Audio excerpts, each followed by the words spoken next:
మాతాకి జై. ఇప్పుడే మీడియా మిత్రులందరి సహకారంతో అందరినీ రిక్వెస్ట్ చేయగా ఈరోజు శాంతినగర్ డబల్ బెడ్రూమ్ల సందర్శనకై విచ్చేశారు. నిజంగా మీడియా మిత్రులందరికీ కృతజ్ఞతలు. చేతులెత్తి జోడించి మీకు నమస్కరిస్తున్నా. మీరే లైవ్గా చూశారు ఇక్కడ పరిస్థితి ఎంత దారుణంగా ఉందో. మీరు కళ్ళకు కట్టినట్టు మీకు కనబడింది. కోట్ల రూపాయల ప్రభుత్వ ధనం అంటే ప్రజలదే కదా.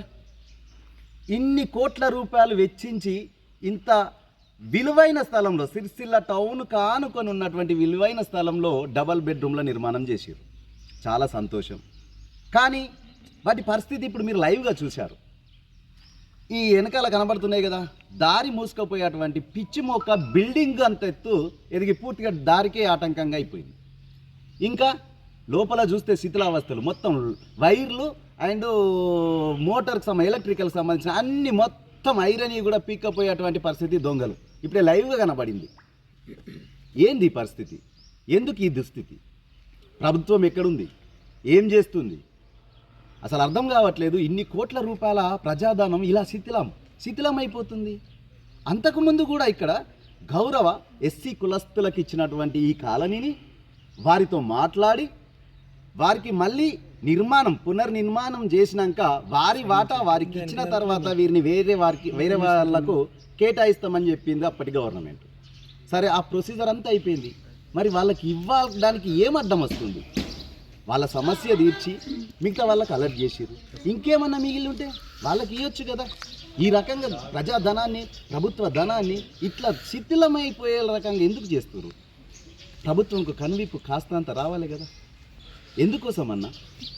ఇదే ఉన్నాడు ఇక్కడ మన శాసనసభ్యులు గారు, వారి ఆధ్వర్యంలో జరిగింది కదా. మర్చిపోయినట్టున్నాడు. అందరికి డబల్ బెడ్రూమ్లు కేటాయించారు. చిన్న సమస్య ఇది. కూర్చోబెట్టి మాట్లాడితే గౌరవ ఎస్సీ కులస్తులతోని పరిష్కారం అవుతుంది.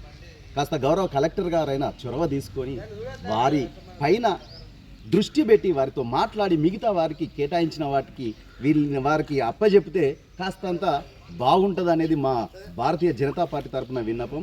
అంతేకాదు, అప్పుడు జరిగిన విషయం ప్రజలందరికీ తెలుసు. డబల్ బెడ్రూమ్లు పంపిణీ చేయగా 900 మంది మిగిలిపోయారు. ఆ 900 మందిలో కొంతమందికి పట్టాలు ఇచ్చిండు అప్పటి మన మంత్రివర్యులు, ఇప్పటి శాసనసభ్యులు. ఆ 900 మందిలో పట్టాలు ఇచ్చిన వాళ్ళకు కనీసం స్థలం చూపెట్టలేదు.